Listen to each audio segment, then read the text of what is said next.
310 rencontres, comment a-t-il disparu? Demanda Lumian, perplexe. Le baron Brignet n'était pas seulement un chef de la mafia, il était aussi un Billondé. Tant qu'il était attentif, comment pouvait-il laisser son enfant disparaître? D'ailleurs, qui dans le quartier du marché oserait lui enlever son enfant? Sarkota secoua la tête. Il n'a pas fourni de détails. Seraient-ce les machinations de l'école de pensée rose, s'efforçant de révéler la vérité sur la mafia savoyarde auprès du baron Brignet? Avec les événements récents intégrés au mélange, Lumian avait des théories non confirmées. Après une brève pause de réflexion, il demanda « Savez-vous à quoi ressemble le fils illégitime de Brignet ?» Sarkota hocha la tête. Les subordonnés du baron sont venus avec un portrait qui ressemble à une photographie. Un portrait qui ressemble à une photographie. Avait-il invoqué la magie rituelle? La mémoire de Lumian rappelait le contenu des grimoires d'Aurore. Regardant la lumière du soleil brillant passant par la fenêtre, il se tourna vers Sarkota. Rassembler quelques hommes et aider Brignet. Peu importe que l'enfant ait été pris au piège par l'école de pensée rose ou qu'il ait réellement disparu, s'il ne parvenait pas à le localiser rapidement, l'issue serait sombre. À son âge, même sans complications supplémentaires, son sort de gamin des rues ne serait pas tendre. Compris. Sarkota s'est abstenu de demander pourquoi son patron avait décidé de prêter main forte au baron Brignet. Après tout, il n'était pas encore midi et la salle de Balbrise venait tout juste de commencer ses opérations. La véritable agitation n'a commencé qu'à 3 ou 4 heures de l'après-midi. Hormis les concierges et le personnel de cuisine, la plupart des gens avaient beaucoup de temps. Lumian a commandé un verre d'eau glacée garni d'alcool infusé de sucre et s'est tenu sur le balcon du café, observant les truands interrogeant les vagabonds le long de l'avenue du marché. Après un moment, Christo est apparu. Le petit chef des contrebandiers sortit d'une ruelle, suivi par 7 ou 8 chiens de couleurs et de races variées, et entra dans la ruelle diagonalement opposée. Bientôt, il se rapprocha de la salle de Balbrise. À cette vue, Lumian finit l'alcool restant, plaça le verre sur la balustrade et sauta du 2e étage dans la rue. Christo, ses 2 moustaches de rat remuant, s'est approché avec un sourire flagorneur. « Bonjour, ciel. Aidez-vous Brignet à retrouver son fils illégitime ?» Lumian s'enquit directement. Christo hocha doucement la tête. En effet, il m'a personnellement contacté pour obtenir de l'aide. Par coïncidence, ces enfants excellents dans la recherche des gens. Pendant que le rat parlait, il tapota affectueusement la tête des chiens. Ils alternaient entre rassemblement et dispersion, suivant une odeur distincte. Le baron Brignet se soucie vraiment de ce fils illégitime. Lumian a conseillé à Christo d'un air pensif. Il pourrait y avoir quelque chose de particulier dans cette situation. Restez vigilants. Je ne veux pas que vous disparaissiez avant de retrouver le garçon. La Rose School of Thought étant responsable de l'enlèvement du garçon était toujours une des possibilités. Et Christo fut interloqué, réfléchit un instant et remarqua. Il y a effectivement quelque chose qui ne va pas. Ces dernières années, nous n'avons jamais entendu dire que Brignet est un tel fils. De plus, il le tient en haute estime. Pourquoi le garçon disparaîtrait-il? Une apparition soudaine d'un enfant illégitime? L'intuition de Lumian suggérait que cela pourrait être plus complexe qu'il ne le pensait. Après avoir réfléchi brièvement, Christo a dit avec gratitude. « Ciel, ton intellect surpasse le mien. Ne possédez-vous pas de médicaments pour améliorer votre esprit ?» demanda Lumian, à moitié plaisant et à moitié curieux. Alors que Christo laissait les chiens fouiner dans son pantalon, il sourit timidement et répondit « En effet, mais ce sont des solutions à court terme. Leurs effets sont médiocres, loin de la puissance d'une potion. Bon sang, une consommation excessive peut entraîner des complications. » Lumian a changé la conversation en demandant « Possédez-vous d'authentiques cendres de momie ?» Christo a pris une expression énigmatique. « De combien avez-vous besoin? Je peux vous fournir la meilleure version. » Cette petite minx, Jenna fréquente souvent Franca. Elle est délicate. Il y a quelques jours à peine, Franca m'a demandé si j'avais de véritables cendres de maman.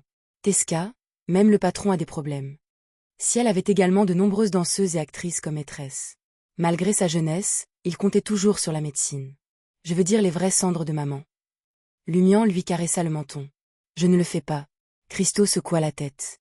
Ce truc est inefficace, et je ne sais pas qui a propagé le mensonge, mais j'ai une concoction qui peut satisfaire tous vos amants. Elle est composée de diverses herbes. Je revendique simplement les cendres de maman comme ingrédient principal. Est-ce que Franca l'a acheté? Demanda Lumian avec un sourire. Elle a fait. Christo rit de manière coopérative. Probablement parce que le patron est trop gêné pour m'approcher. Sa façade était impeccable. Elle a caché ses véritables désirs au rat, recherchant les cendres de momie dites inefficaces. Lumian soupira et avoua ouvertement. J'ai besoin de véritables cendres de momie. Elles possèdent des utilisations mystiques. Gardez un œil ouvert puisque vous traitez souvent avec des marchands négociant des matériaux alchimiques. Pas de problème. Christo soupçonnait que si elle cherchait à préserver sa dignité et ne reconnaîtrait pas sa quête d'un tel remède. Il a insisté sur le mysticisme comme prétexte pour rechercher les cendres de maman, mais ne l'a pas dénoncé. Après tout, c'était une affaire mineure. Observant la recherche persistante par Christo du fils illégitime disparu du baron Brignet avec ses chiens, Lumian tourna les talons et retourna à la salle de danse. Alors qu'il s'apprêtait à s'approcher du comptoir du bar, la voix autoritaire de Thermiboro résonna dans ses oreilles. À la cave. À la cave. La première pensée de Lumian fut que l'ange de l'inévitabilité avait quelque chose de prévu. Quelle cave? Sans qu'il. Celui utilisé pour stocker les ingrédients, répondit Thermiboro. Si proactif, si impatient. Que complote-t-il? Lumian commença à se demander s'il y avait un plan sous-jacent en jeu. Thermiboro a poursuivi. C'est un coup du sort pour vous. Même si vous n'y allez pas, il trouvera son chemin vers vous. Il est destiné. Vous me donnez des frissons. Thermiboro ne me mettra probablement pas en danger immédiat pour le moment. Que pourrait-il y avoir dans cette cave? Lumian réfléchit brièvement et estima que la cave de stockage des ingrédients était généralement animée vers midi. En théorie, il ne devrait rien y avoir d'inhabituel ou de périlleux. Après mûre réflexion, il décida de se diriger vers la cave, d'écouter à la porte et d'y jeter un œil.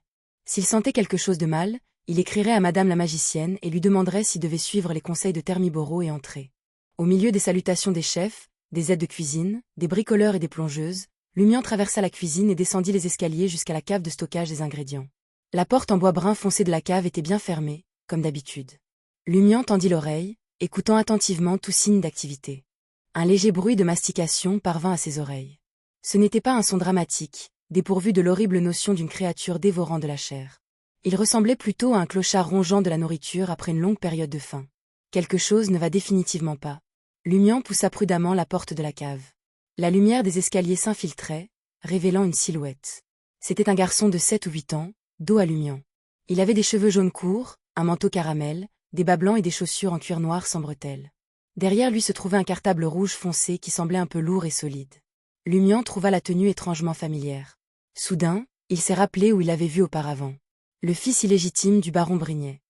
Alors, sa disparition l'a amené à se cacher dans la cave à ingrédients de la salle de Balbrise? Lumian avait prévu d'y jeter un rapide coup d'œil avant de fermer la porte et de partir écrire une lettre à Madame la magicienne à l'auberge du Coq Doré. Pourtant, en réalisant que la personne dans la cave était probablement le fils illégitime du baron Brignet, il fronça légèrement les sourcils et ouvrit un peu plus la porte en bois brun foncé. Une lumière supplémentaire entra, obligeant le garçon à se tourner instinctivement et à faire face à la porte. Lumian aperçut les boutons en laiton sur ses vêtements, une chemise à carreaux noirs et blancs et un manteau en lin. Il vit un visage avec une graisse de bébé évidente, des yeux marrons imperturbables mais vides et une bouche tachée de sang. Le garçon tenait dans sa main quelques steaks crus teintés d'une teinte rouge foncée. Sa bouche ne cessait de s'ouvrir et de se fermer alors qu'il mâchait une vague masse de chair ressemblant à un rat. Sa fine queue noire se balançait doucement près de ses lèvres. Lumian plissa les yeux et glissa sa main gauche dans sa poche. Le garçon resta imperturbable, le regard vide alors qu'il continuait à fixer Lumian. Il mâcha encore quelques fois avant d'avaler ce foutu rat, sa queue et tout. Lumian haussa un sourcil et demanda « Êtes-vous le fils illégitime de Brignet ?»« Non » marmonna le garçon en grignotant un morceau de steak cru. « Alors quel est ton lien ?» Lumian a demandé de manière pacifique. Après avoir mangé du steak cru pendant un moment, le garçon a répondu « C'est mon parrain et mon tuteur à Trèves. » Un tisien remarquablement précis, presque aucun accent. Lumian regarda le garçon particulier avec perplexité et demanda « Est-ce que vous fuyez la maison ?» « Oui » répondit le garçon, du sang tachant sa bouche alors qu'il continuait à grignoter le steak cru. Derrière lui s'étendait une épaisse obscurité, enveloppée par la faible lumière du couloir. « Pourquoi as-tu fui ton parrain? As-tu besoin de moi pour t'aider à revenir ?» demanda Lumian, offrant un sourire amical, remarquant que l'autre partie était plus amicale dans la conversation. Le garçon secoua vigoureusement la tête. « Non. Je veux pas retourner au cours, étudier, faire mes devoirs, passer des tests pratiques et passer des examens. » Le raisonnement du garçon laissa Lumian étrangement perplexe, comme s'il avait entrevu son propre passé. Il était intelligent et n'avait aucune difficulté à assister aux cours, à lire ou à passer des examens. Il absorbait rapidement les connaissances, mais il n'aimait pas les devoirs ou les tests pratiques. Il s'en remet à « l'éducation sincère » d'Aurore pour persévérer à peine. Il souhaitait souvent pouvoir faire appel à Rémin, Ava et ses amis pour effectuer ses tâches à sa place. Cette énigme de la mastication de rat était la rencontre fatidique à laquelle Thermiboro a fait allusion? Lumian réfléchit et demanda « Vous ne semblez pas être d'Inti ?» Avec un comportement honnête et la bouche ensanglantée, le garçon a répondu « Je viens de Lembure. »